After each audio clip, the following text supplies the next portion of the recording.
Homer Plessy, a civil rights activist, was best recognized as a plaintiff in a Supreme Court case in 1896, Plessy v. Ferguson.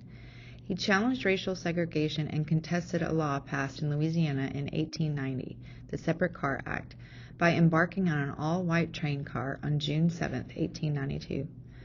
Plessy did not see the fruits of his labor in his life, as both the Louisiana Supreme Court and the U.S. Supreme Court pronounced there was no violation of his civil rights. Louisiana was justified in maintaining a separate but equal culture for black and white people while traveling intrastate.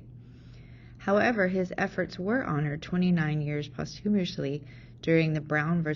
Board of Education in 1954. Chief Justice Earl Warren wrote that the doctrine of separate but equal has no place in the public school system. This momentum carried forward another 10 years when the Civil Rights Act of 1964 forbade racial segregation in public places and outlawed prejudice in hiring concerning religion, sex, race, or place of origin.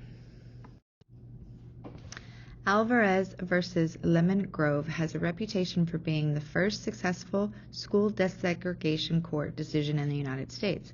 However, upon further research, I do not believe that to be true. The judge ruled that the children of Mexican descent were of a Caucasian race, and therefore under California state laws could not be segregated, not quite the same as desegregation. On January 5, 1931, Lemon Grove Grammar School trustees directed Jerome T. Green, the principal, to turn away all Mexican students. The parents refused to accept separate and substandard educations and joined forces, fought for these students' rights in court.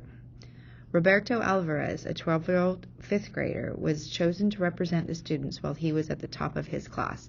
He was able to contest the district's accusations that they should be excluded from Lemon Grove and not in need of remedial help.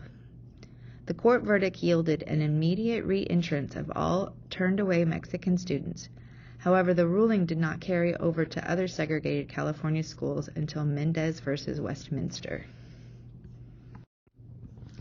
Sylvia Mendez was 9 years old when she was refused entrance into a public school in California.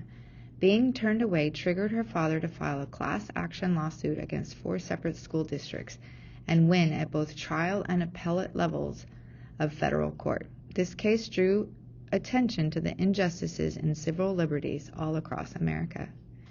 In his decision, Judge McCormick wrote, "The equal protection of the laws pertaining to the public school system in California is not provided by furnishing in separate schools the same technical facilities, textbooks, and courses of instruction to children of Mexican ancestry that are available to other public school children regardless of their ancestry. A paramount requisite in American system of public education is social equality. It must be open to all children by unified school association regardless of lineage." The United States Court of Appeals upheld Judge McCormick's decision when the school district appealed the case. A few short months later, school segregation in California ended with the signing of a bill by Earl Warren, California's governor, officially becoming the first state to have desegregated public schools. This case also set the stage for Thurgood Marshall winning Brown v. Board of Education by employing some of the same arguments utilized in the Mendez case. With the help of these cases and the brave civil rights activists that brought them about, today's education system is now available to all children equally.